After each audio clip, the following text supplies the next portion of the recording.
മനുഷ്യ വികാരങ്ങളിൽ ഏറ്റവും പ്രധാനപ്പെട്ട ഒരു വികാരമാണ് പ്രണയവികാരം.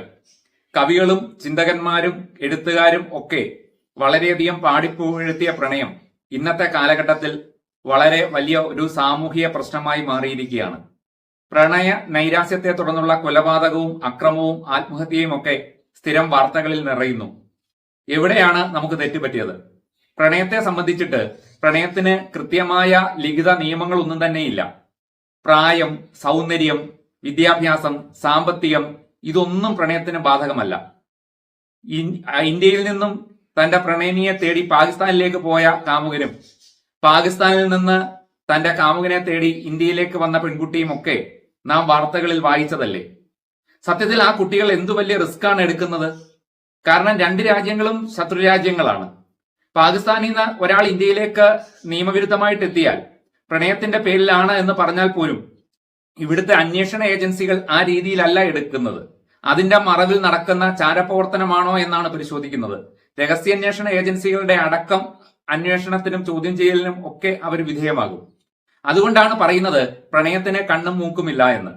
ചിലരെ പ്രണയിക്കുന്ന സമയത്ത് നാം ചോദിക്കില്ലേ, അവൻ എന്ത് കണ്ടുകൊണ്ടാണ് അവളെ സ്നേഹിക്കുന്നത്, അല്ലെങ്കിൽ അവൾ എന്ത് കണ്ടുകൊണ്ടാണ് അവനെ സ്നേഹിക്കുന്നത് എന്നൊക്കെ ചോദിക്കാറില്ലേ? അതാണ് കാരണം. അങ്ങനെ നാം ചിന്തിക്കുന്ന ഒരു നിയമങ്ങൾക്കകത്തൂടെയും പോകുന്ന ഒരു വികാരമല്ല പ്രണയം. അത് നമുക്ക് മറ്റൊരാളോട് തോന്നുന്ന അട്രാക്ഷൻ, ലസ്റ്റ്, അതേപോലെ തന്നെ അറ്റാച്ച്മെന്റ് ഇതൊക്കെ കൂടി ചേരുമ്പോഴാണ് പ്രണയം സംജാതമാകുന്നത്. ഇവിടെ നാം മനസ്സിലാക്കേണ്ട ഒരു കാര്യം, മനുഷ്യന്റെ സൈക്കോളജി നാം മനസ്സിലാക്കിയിരിക്കണം. ഏത് പ്രണയബന്ധത്തിലും അത് നമ്മളെ ബാധിക്കുന്ന കാര്യങ്ങളാണ്. നാം പുതുതായിട്ട് ഒരു കാറ് വാങ്ങിയെന്ന് ചിന്തിക്കുക. അങ്ങനെ കാറ് വാങ്ങിയാല് പിറ്റേ ദിവസം രാവിലെ തന്നെ നാം എന്ത് ചെയ്യും? രാവിലെ എഴുന്നേറ്റ് നേരെ പോകുന്നത് കാർ പോർച്ചിലേക്കായിരിക്കും. ആ കാറിനെ തൊട്ട് തലോടി അതിന്റെ ചുറ്റുമൊക്കെ ഒന്ന് നടന്ന് ആദ്യത്തെ കുറെ ദിവസങ്ങൾ വളരെയധികം കരുതലായിരിക്കും ആ കാറിന് കൊടുക്കുന്നത്. നമ്മളുടെ എത്ര പ്രിയപ്പെട്ടവരായാലും കാലിൽ മാലിന്യമായിട്ട്, അഴുക്കുമായിട്ട്, ചെളിയുമായിട്ട്, പൊടിയുമായിട്ട്, മണ്ണുമായിട്ടും ഒക്കെ ആ കാറിനകത്തേക്ക് കയറിയാൽ നമ്മുടെ മുഖം വാടും, മുഖത്തെ സന്തോഷം മായും, ഇല്ലേ? ആ പുതിയ കാറിനോട് അത്രമേൽ വൈകാരികമായ ഒരു അടുപ്പം നമുക്കുണ്ട്. പക്ഷെ ഒരു 6 മാസം കഴിഞ്ഞു കഴിയുമ്പോൾ അതിനു മുമ്പ് നാം ഉപയോഗിച്ചിരുന്ന വാഹനങ്ങൾക്ക് കൊടുത്തിരുന്ന അതേ പ്രാധാന്യം, അതേ സ്നേഹം, അതേ ബഹുമാനം ഒക്കെ ആയിരിക്കും ഈ പുതിയ വാഹനത്തിനും നമ്മൾ നൽകുക. ഇത് മനുഷ്യന്റെ മനോഭാവമാണ്. ആദ്യമായിട്ട് നമ്മുടെ ജീവിതത്തിലേക്ക് കടന്നു വരുന്ന വ്യക്തികൾക്കും നാം അമിത പ്രാധാന്യം നൽകും. അത് നമുക്ക് സ്വന്തമായി കഴിയുമ്പോൾ, സ്വന്തമാക്കണം എന്ന് ആഗ്രഹിച്ചത് സ്വന്തമായി എന്ന് നമുക്ക് ഉറപ്പായി കഴിയുമ്പോൾ നമ്മളുടെ പെരുമാറ്റത്തിൽ മാറ്റം വരും.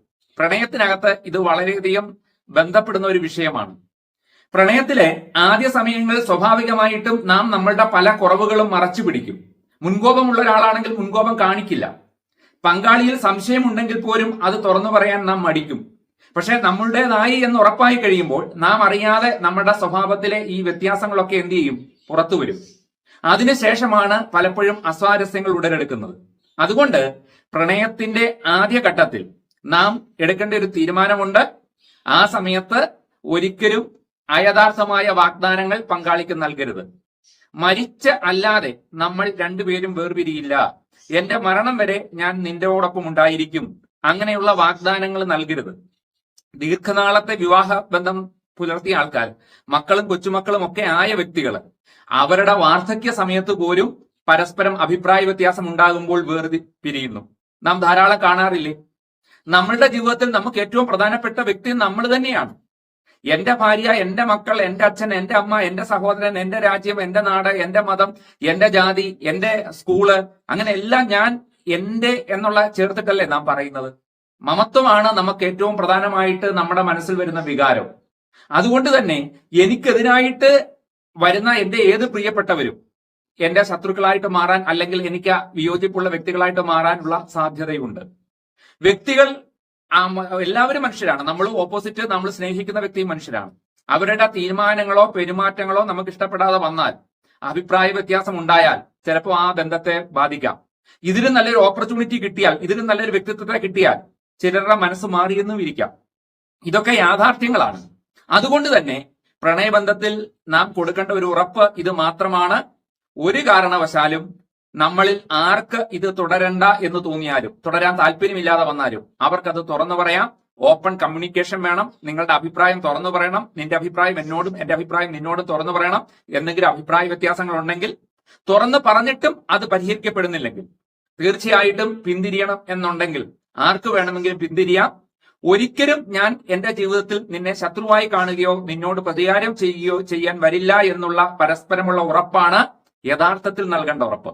അല്ലാതെ ഒരിക്കലും പിരിയില്ല എന്നാൽ ഉറപ്പ് കൊടുക്കേണ്ടത് ഒരിക്കലും ശത്രുവായി വരില്ല.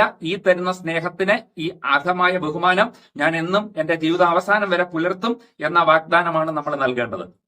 കാരണം അത് തീർച്ചയായിട്ടും നമ്മളെ പറ്റി ഒരു സംശയം ഉണ്ടാകാനുള്ള ഉണ്ടാക്കില്ല എന്നുള്ളതാണ് അതിന്റെ സത്യം. ഇതൊരു തുറന്നു പറച്ചിലാണ്. ഇത് യഥാർത്ഥമായിട്ടുള്ള ഒരു ചിന്താഗതിയാണ്. പക്വമായ ഒരു ചിന്താഗതിയുള്ള ഒരു വ്യക്തിക്ക് മാത്രമേ ഇങ്ങനെയുള്ള ഒരു ഉറപ്പ് നൽകാൻ വേണ്ടി സാധിക്കൂ. ഇത് പരസ്പരം കൊടുക്കുകയാണ് ആദ്യഘട്ടം ചെയ്യേണ്ടത്.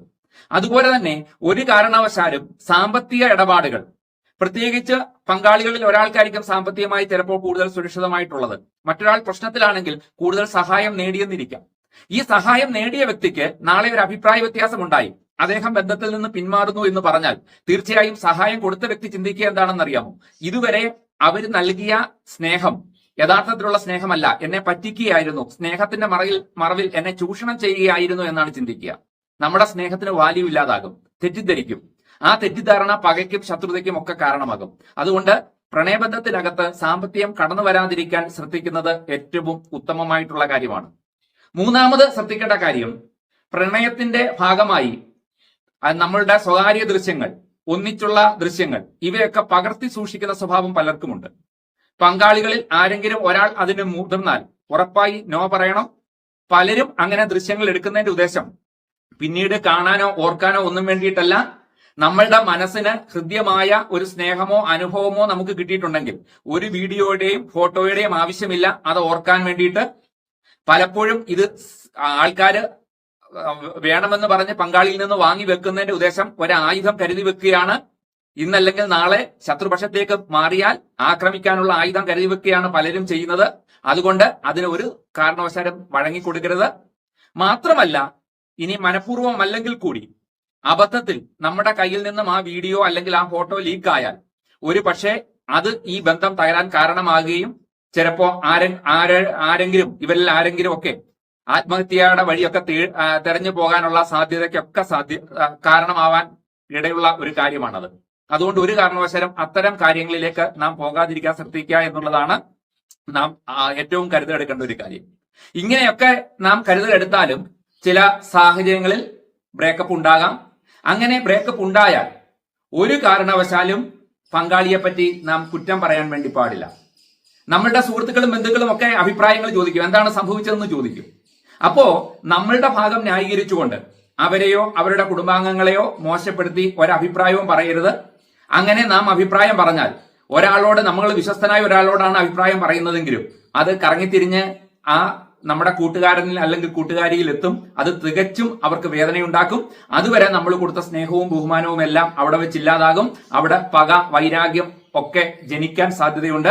അതുകൊണ്ട് അത്തരം കാര്യങ്ങളൊന്നും തന്നെ ചെയ്യാതിരിക്കുക എന്നുള്ളതാണ് ഏറ്റവും പ്രധാനപ്പെട്ട കാര്യം. ഫോർഗീവ്നെസ് ആണ് നമുക്ക് വേണ്ടുന്നത്. മറക്കണം എന്ന് ഞാൻ പറയുന്നില്ല.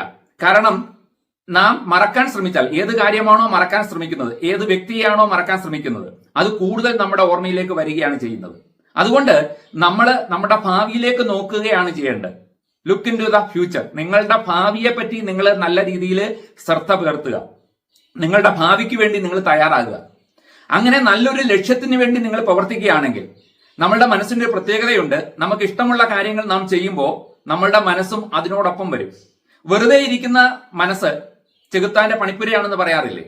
അതുകൊണ്ട് വായനയാണ് നിങ്ങൾക്ക് ഇഷ്ടമെങ്കിൽ വായന, ചിത്രരചന, അങ്ങനെ എന്തെങ്കിലും ഹോബി നിങ്ങൾക്കുണ്ടെങ്കിൽ അത്, യാത്രകൾ ഇഷ്ടമാണെങ്കിൽ അത്, അതല്ലെങ്കിൽ നമ്മളുടെ ഭാവിയിലേക്ക് വേണ്ടിയിട്ട് പുതിയ പുതിയ ലക്ഷ്യങ്ങൾ തീരുമാനിച്ച് അതിനു വേണ്ടിയിട്ട് നാം തികച്ചും ആക്റ്റീവായിട്ടിരിക്കുക എന്നുള്ളതാണ് സ്വീകരിക്കേണ്ട തന്ത്രം. അങ്ങനെ വരുമ്പോൾ സ്വാഭാവികമായിട്ടും കാലത്തിന് ഏത് മുറിവും മറയ്ക്കാനും ഉണക്കുവാനും ഒക്കെ കഴിയും. തീർച്ചയായും ആ ഒരു വേദനയും ക്രമേണ നമ്മളിൽ നിന്ന് അകന്നു പോകും. ഒരിക്കലും പ്രതികാര ചിന്ത നമ്മുടെ ഉള്ളിലേക്ക് വരരുത്. പ്രതികാര ചിന്ത വന്നു കഴിഞ്ഞാൽ നമുക്കൊരിക്കലും ഒരു മനുഷ്യനോട് നമുക്ക് പ്രതികാരം ചെയ്യാൻ സാധിക്കില്ല. നമ്മുടെ തെറ്റായ ഒരു ധാരണയാണ്. സിനിമയൊക്കെ കാണുമ്പോൾ നമ്മുടെ മനസ്സിൽ വിടുന്ന ഒരു തെറ്റായ ചിന്തയാണ് പ്രതികാരം എന്നുള്ളത്. പ്രതികാരം ചെയ്യുന്നത് സത്യത്തിൽ നാം നമ്മുടെ ശത്രുക്കളോടല്ല. നാം ആർക്കെങ്കിലും എതിരെ എന്തെങ്കിലും പ്രതികാരം ചെയ്താൽ ഫലത്തിൽ അത് വന്നു ഭവിക്കുന്നത് നമുക്ക് തന്നെയാണ്. നമ്മളുടെ മനോഹരമായ ജീവിതം, നമ്മളുടെ ഭാവിക്ക് വേണ്ടി ഉപയോഗിക്കേണ്ട നമ്മുടെ കഴിവുകളൊക്കെയാണ് ഏതെങ്കിലും ഒരു വ്യക്തിയോട് ശത്രുത തോന്നി അവരെ നശിപ്പിക്കാൻ വേണ്ടി ആ ഊർജ്ജമാണ് നാം നഷ്ടപ്പെടുത്തി കളയുന്നത്. അതുകൊണ്ട് തന്നെ പോസിറ്റീവായിട്ട് ചിന്തിക്കുക. അവർ തന്ന നല്ല അനുഭവങ്ങളെ മാത്രം നാം എടുക്കുക. എന്തെങ്കിലും തെറ്റായ അനുഭവം ഉണ്ടായിട്ടുണ്ടെങ്കിൽ അതൊരു പാഠമായി കരുതുക. നാളെ നിങ്ങളുടെ ജീവിതത്തിൽ ആ തെറ്റുകൾ ആവർത്തിക്കാതിരിക്കാൻ വേണ്ടി ഈ കടന്നുപോയ അനുഭവങ്ങളും ആ സ്നേഹബന്ധവും ഒക്കെ സഹായിക്കും. അതുകൊണ്ട് എല്ലാവരോടും നന്ദി മാത്രം മനസ്സിൽ സൂക്ഷിച്ചുകൊണ്ട് നിങ്ങളുടെ പുതിയ ജീവിതത്തിലേക്ക് കടക്കുക. സന്തോഷകരമായി ആ പ്രതിസന്ധികളെ അതിജീവിക്കുക. ഇതാണ് ശരിയായിട്ടുള്ള ആരോഗ്യകരമായിട്ടുള്ള ഒരു സമീപനം. ഇത്തരം സമീപനം പുലർത്താൻ നമ്മുടെ യുവതി യുവാക്കൾക്ക് കഴിയട്ടെ. അങ്ങനെ ആണെങ്കിൽ തീർച്ചയായും ദുരന്ത വാർത്തകൾ നമ്മളെ തേടി വരാതിരിക്കും. അതിനെല്ലാവർക്കും കഴിയട്ടെ എന്ന് ആശംസിക്കുന്നു. മറ്റൊരു വീഡിയോയുമായി അടുത്ത ദിവസം വീണ്ടും കാണും.